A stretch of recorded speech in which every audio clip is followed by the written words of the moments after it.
Hello everyone, welcome back to the channel. Today you join me with a bit of an interesting one. Behind me here we have a 2021 Polestar 1. This is a car that does not get much attention at all. People don't even really know that it exists. Now I think a lot of people actually think of Polestar as a fully electric brand, which is partially true. Everything from Polestar 2 will be fully electric, but this car behind me is actually a hybrid. It has a twin charged 4-cylinder at the front with a turbo and a supercharger, and then 3 electric motors in the rear, 1 on each axle, and then a crank ISG. Yeah, so there's roughly 300 of these in the United States, 1,500 were produced worldwide. The car is a bit of an interesting one. This was Polestar's first car that they actually released as their own standalone brand. And this car actually was, as you can tell by the styling of it, heavily influenced by Volvo. The concept was drawn up years before Polestar became its own thing. And this was a Volvo car at first. As when Polestar split apart, they decided, let's take this project on for ourselves.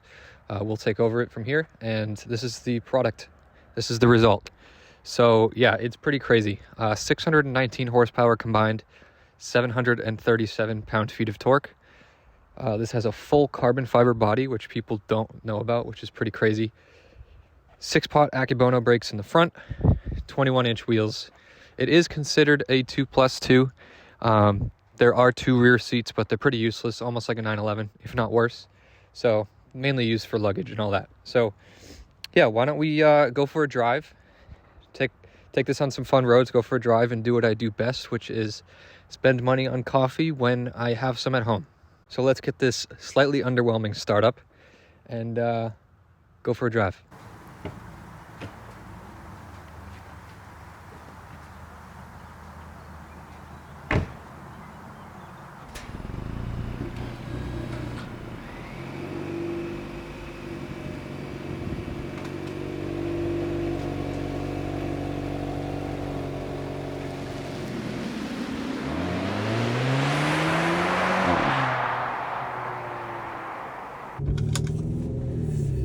Yeah, the main thing that I actually wanted to talk about in this video with this car is it the ideal road trip GT for a car enthusiast?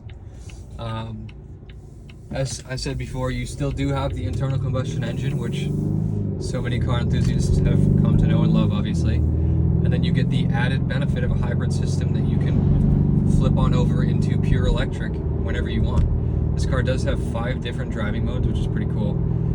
But yeah, in its most powerful setting, which I'm in right now, you have 619 horsepower, so it gets the job done. In terms of like amenities, this has everything you could possibly want. Rivals that of S63s and M8s and stuff like that. Beautiful seats, extremely comfortable to sit in for hours on end, and incredible Bowers & Wilkins sound system. The fit and finish in here is absolutely fantastic. I mean, it's something that you'd expect for a car of this price, which is something that we do have to talk about. And yeah, I mean, all of the touch points are fantastic. You have a crystal gear selector, heated steering wheel, heated seats, Bluetooth compatibility, Apple CarPlay, the whole 9 yards. And then with that, you get incredible performance. Crazy numbers, torque, horsepower, and then you have things like fully bespoke Öhlins suspension system that was developed for this car, put on at the factory. But I do believe that the suspension was done for a purpose. It needed something to help this car perform well with so much weight, which is something that is a bit of a drawback of this car. Obviously, there's no hiding that hybrid battery systems or battery systems in general are quite heavy. So combine that with an internal combustion engine and all of this luxury in the cabin, and you have a car that is just shy of 5,100 pounds. So it is no joke. Obviously they do things to help mitigate the weight, like the carbon fiber body panels, which do help quite a bit, but it is still a seriously big car. And for some people that are all about the super stripped out lightweight sports car that might not have as much power but can throw itself into a corner because it weighs next to nothing, this is not the car for you. It's definitely still a huge car, and you can feel that in here. I mean, it is designed to be a luxury car that has performance when you need it. There are a few drawbacks for this car, one of which is the price. This car, for those that don't know, when it was new, started at $155,000. The nice thing is that it came fully loaded. You don't need to like pick and choose the options that you want. The only option that you did have was the paint color and the interior configuration, in terms of like leather color. So 155 was base, and then if you opted for a matte paint finish on the exterior, that brought it up to $160,000, which for plenty of people is a lot to stomach. And when you look at the car from the outside unknowingly, I'm sure some people struggle to see where the value comes from. But when you peel back the layers and see all of the work that went into this car, it makes complete sense. Another thing that some people, it might not work for some people, is the boot space, trunk space, I should say. Because this is a hybrid car, there are quite a lot of batteries and cable connections and the whole nine that needs to fit over those rear axles in the back. And due to that, you lose a significant amount of trunk space.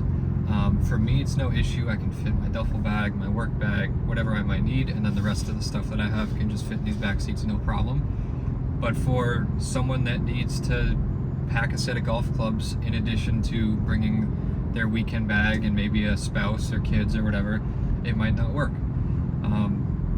So that's something to consider in terms of a drawback when referring to this as like the ultimate road trip GT.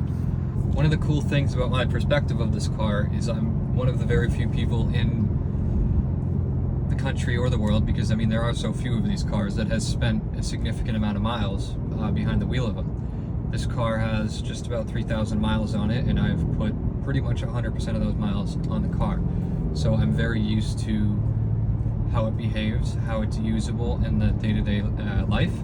And we're also going to be getting the chance to put that to the test further this weekend. We're going to be taking it about 150 miles north up onto the Maine coast to do some content media work for the brand.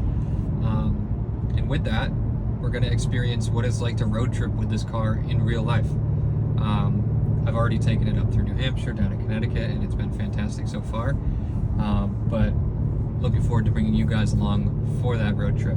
The average person that's buying this car, right, they're going to be thinking, what are my other options? Why would I choose this over a competitor? And I mean, when you think about it, in terms of direct competitors in the market, I don't really think there are any. This car has so many things about it that just blow the competition out of the water. For those that don't know, this car has the highest pure electric range of any hybrid that is on the market today. With a full charge, you can get close to 75 miles of pure electric. Yesterday, left the office in Boston with a full charge, sat in an hour and a half of commuting traffic home, and didn't use a single drop of fuel. It's absolutely fantastic.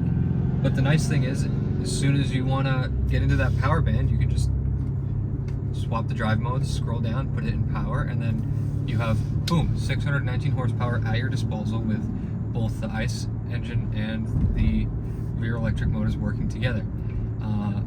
And it's really a wonderful package that for a lot of people, I mean, if you don't have to worry about towing or hauling a lot of stuff in your car, this could be the ultimate one-car solution. Even in its power mode, the lowest that I've seen the fuel efficiency drop to is like 25, 26 miles per gallon, somewhere around there, which, oh my God, compared to my E92 M3, obviously it's double the cylinders and no forced induction to help with the efficiency.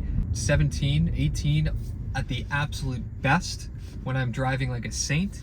This, when I'm driving it spiritedly, hard, it gets way more than that. So, I mean, less time at the pump, less money spent on fuel, and more time spent having fun with the car. Of course, there's always going to be die-hard car enthusiasts that just can't get over the fact that it doesn't sound like a NAV12 or S65 V8, an engine that has been indoctrinated into car culture as just like the best of the best, right? This is something that's a four-cylinder, which inherently doesn't sound good on its own, but when you throw a turbo and a supercharger in the mix, you're not getting any notable sound out of it. You can hear it to give some sort of sensation of speed as opposed to pure EV. But I'm sure there's plenty of people that won't be able to get past that, and that's okay. People that buy this car aren't buying it to have the best sounding car on the market. They're buying it because it fills a gap in the market and it does all of the jobs that it sets out to do beautifully. And I don't want this to sound like a sales pitch, because obviously I work for the brand. These cars are no longer being produced. If someone were to reach out and want this demo car, we would sell it to them, but in terms of like having these on the showroom floor, there are none of them.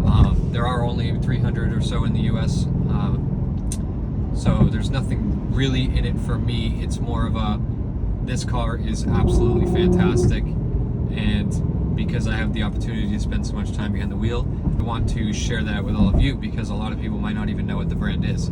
So yes, the question remains, is this like the ultimate GT car for a long road trip? Now, I personally would spend 12 hours behind the wheel going God knows where, because it's just that good at everything that it does. The seats are absolutely fantastic, extremely comfortable, the sound system, AC, everything is just perfect.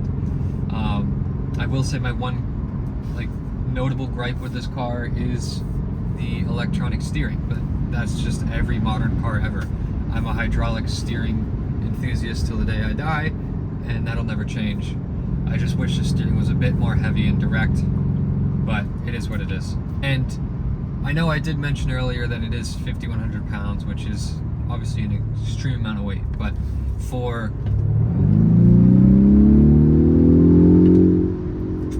weighing that much, it seriously moves. I don't know if the sensation of speed portrayed well there, but yeah, definitely above the speed limit. And another nice thing about this is because it has these bespoke Öhlins from the factory that can be adjusted, the dampening can be adjusted, it hides its weight quite well. The only time that you're going to notice some like notable body roll is if you're throwing this into a crazy corner at a super high speed. But other than that, this has no problem standing up, or keeping up, I should say, with lighter sports cars in the corners. Got my coffee now. Don't want anyone coming after me in the comments. Typically I'm a coffee snob, but sometimes you can never go wrong with the Dunkin'. But yeah, I feel like this is another thing that is important to consider with owning or driving a GT car that's also supposed to be used in an everyday fashion. And that's stuff like taking it through a drive-thru. Is that too stressful? No. When I go to the grocery store, am I gonna get stopped like a celebrity because I'm in a bright yellow Aventador? No, this car flies under the radar with its styling for the most part. But for those that are passionate about cars or design, they look at it and they can't quite figure out what it is. It looks similar to some stuff that they know, but different enough to where they pull me aside and ask me some questions about it. I get stopped all the time by car guys or girls or just people in general that are interested in how it looks, and I love sharing what the car is all about. So let me know in the comments below if you guys think this is a slept on GT car. I think this car is seriously underrated. The Polestar brand as a whole is as well, but also I just think that not a lot of people know what we are yet, so that's where I come in, my job. But thank you so much for watching. I hope you enjoyed it. If for whatever reason you're interested in this specific car, or our Polestar 2 inventory, or our space in general, I will leave a link to Polestar Boston space below. Feel free to reach out, check us out in person, and then follow me on Instagram if you're interested. I'll leave a link to that as well. Thank you so much for watching. I'll be back with another video soon.